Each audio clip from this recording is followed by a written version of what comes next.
Assalamualaikum warahmatullahi wabarakatuh. Selamat pagi para pemirsa.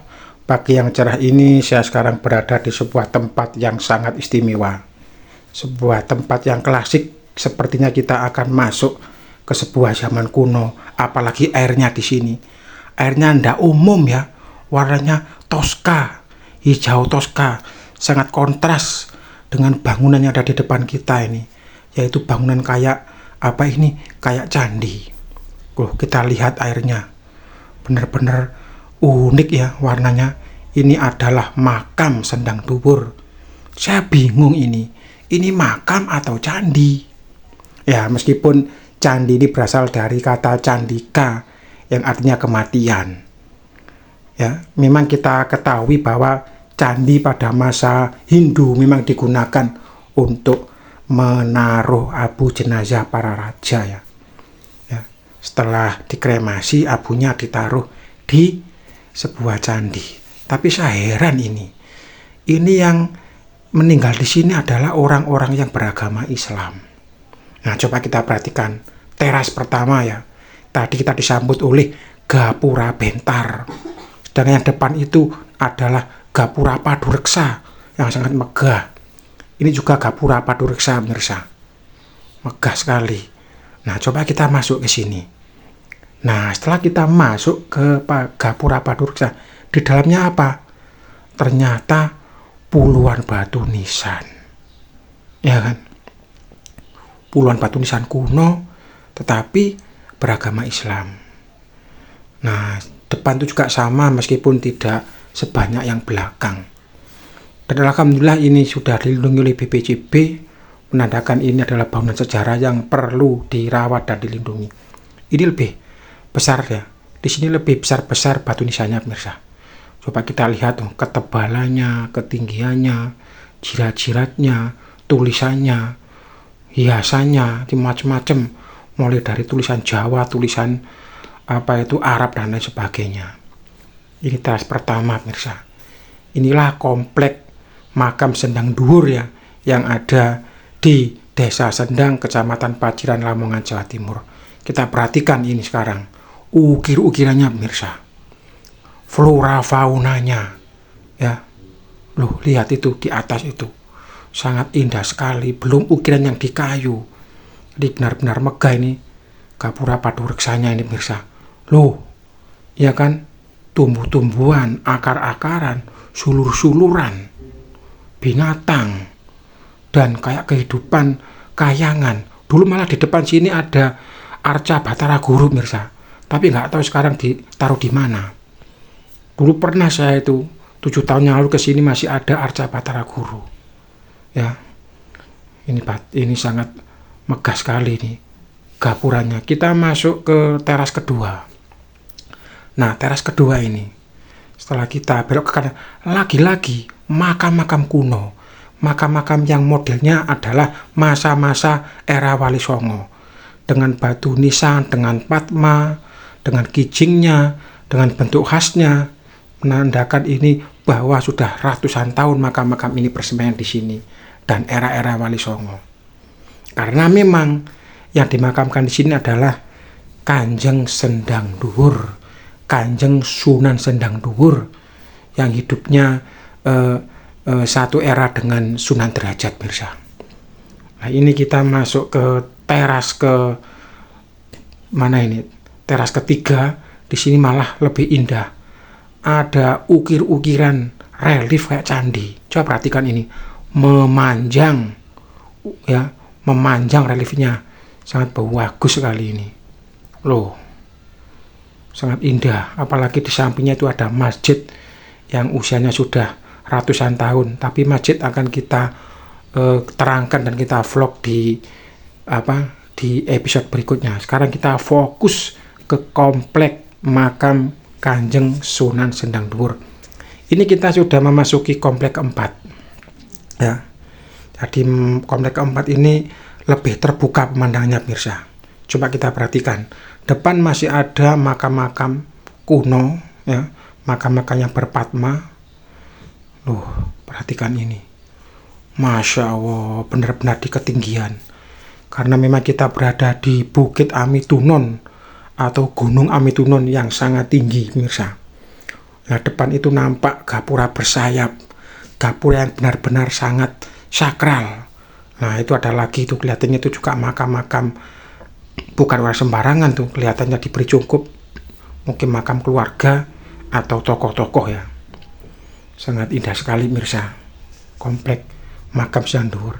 Turun tangga sedikit kita menjumpai sebuah sumur ajaib ya. Sumur yang sangat dangkal pemirsa. Lah saya buka, ini hanya 1 meter tapi sudah keluar sumber airnya. Benar-benar sumur di atas gunung, dan ini airnya diambil secara gratis ya. Tidak seperti kaum imigran sebelah ya, jual air doa, jual air kesucian mahal. Kalau di sini air gratis semua. Gak pakai uang-uangan. Lah depan ini loh gapura yang sangat megah, gapura yang sangat sakral. Ini juga sama, ini makam-makam era Wali Songo.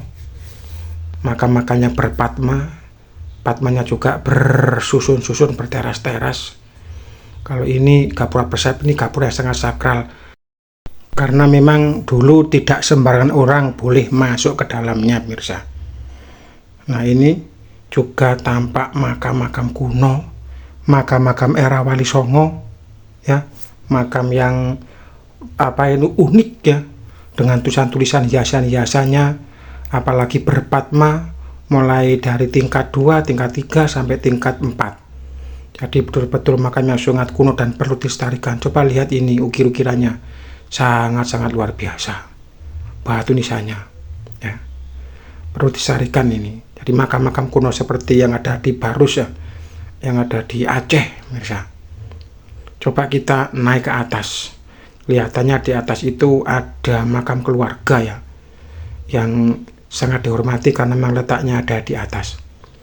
Alhamdulillah sekarang sudah diberi pagar. Dulu nggak ada pagarnya, sehingga kadang-kadang kita khawatir kalau jatuh ya. Loh, sangat-sangat unik makamnya. Kebetulan jumlahnya ada 9. Nah, ini di samping kiri sudah jurang yang sangat dalam.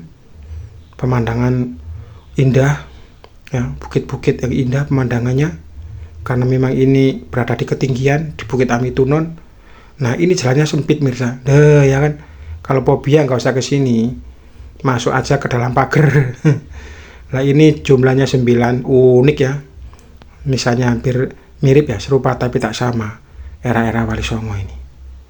Loh ya, juga ada yang Arab, ada yang hiasan, ada yang berbentuk lainnya ya. Ini dualem loh ini mirsa. Loh, waduh, ngeri nih kalau fobia nggak usah ke sini, ngeri nih.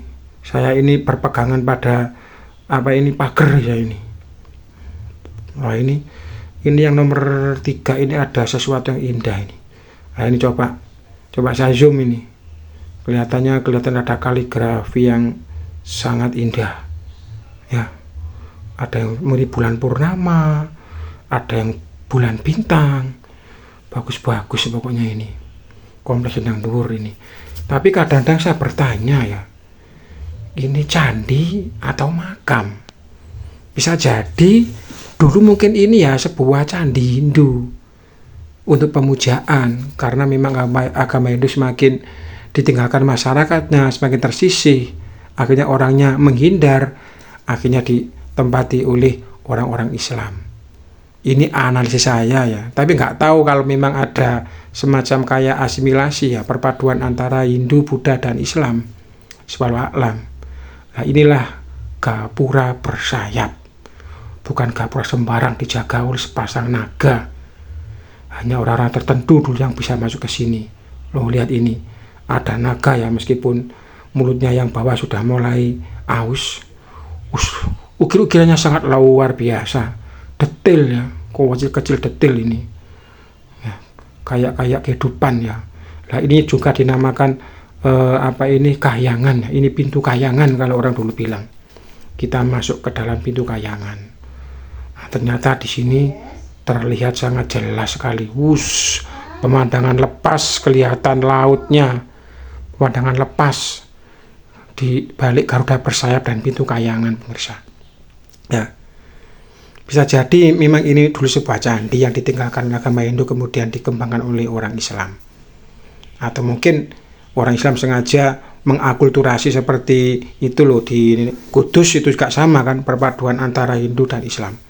Nah, depan itu yang tangga tertinggi, itulah makam Raden Nur Rohmat alias Kanjeng Sunan Sendang Dhuwur ya. Beliau ini hidup sekitar tahun 1520 sampai 1585 alias abad ke-16. Beliau ini adalah putra Abdul Qohar bin Malik bin Sultan Abu Yazid. Berarti keturunannya ini dari Baghdad. Kemudian ayahnya menikah dengan Dewi Sukarsih, seorang putri Tumenggung Sedayu yang sekarang menjadi Sedayu Lawas yang ada di Lamongan. Loh ini loh, makamnya jangan perlu makam-makam kuno dan sudah bersayap dan sangat indah sekali. Masih ada tangga lagi, kita naik. Pokoknya kita tuntaskan ya. Kita tuntaskan hari ini komplek Kanjeng Sunan Sendang Dhuwur. Nah ini lebih modern karena ini di keramik. Nah ini lebih modern pemirsa. Makam-makam lebih modern. Mungkin ini makam-makam sesepuh tahun-tahun setelah kemerdekaan ya. Mungkin ketuaan-ketuaan beliau, tokoh-tokoh yang sangat berpengaruh mungkin dimakamkan di sini. Oh, di sini lebih luas pemandangannya, lebih dingin, anginnya lebih ngebes. Lalu tadi komplek makam 9, terus di bawah juga ada makam 12, sayap dan pemandangan lepas. Benar-benar indah pemirsa. Benar-benar sesuatu ini. Oke, kita turun ya, kita kembali ke makam Sunan Sendang Dhuwur ya. Atau Raden Nur Rohmat ya, yang hidup sezaman dengan Kanjeng Sunan Derajat. Jadi makamnya tepat berada di belakang masjid ya, jadi yang paling tinggi ini mirsa. Karena kita harus mendaki tangga. Nah, depan ini kan ada masjid yang sangat luar biasa. Masjid Iban yang dipindahkan dalam waktu sehari. Episode berikutnya akan saya kupas tentang masjid ajaib ini. Assalamualaikum. Assalamualaikum. Assalamualaikum ya waliullah Kanjeng Sunan Sendang Raden Nur Rohmat Sokibul Barokah Sokibul Karomah. Al-Fatihah. Nah ini komplek makam beliau pemirsa, full dengan ukiran, full dengan pahatan. Komplek makamnya sangat indah pemirsa. Coba kita lihat detail-detailnya ini. Nah ini ring 1, ini mungkin makam putra-putri beliau, pengikut-pengikut beliau yang ada di sini. Ya, di balik kelambu ini pemirsa penuh dengan ukiran. Coba kita perhatikan, sangat detail sekali. Yang di bawah ini, ukiran dengan batu-batu yang sangat lembut ya. Loh, coba kita buka ini selambunya ini, gebyoknya ini, ya, tidak kalah dengan Sunan Giri, Sunan Derajat maupun yang lainnya. Bahkan saya mengatakan ini makam ukiran yang terindah yang pernah saya lihat selama ini bersama. Loh, penuh dengan ukiran. Oke bersama, mungkin sampai sini dulu ya pertemuan kita kali ini. Saya akhiri. Wassalamualaikum warahmatullahi wabarakatuh.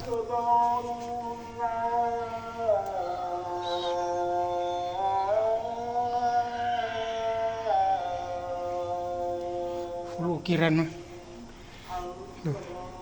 full ukiran.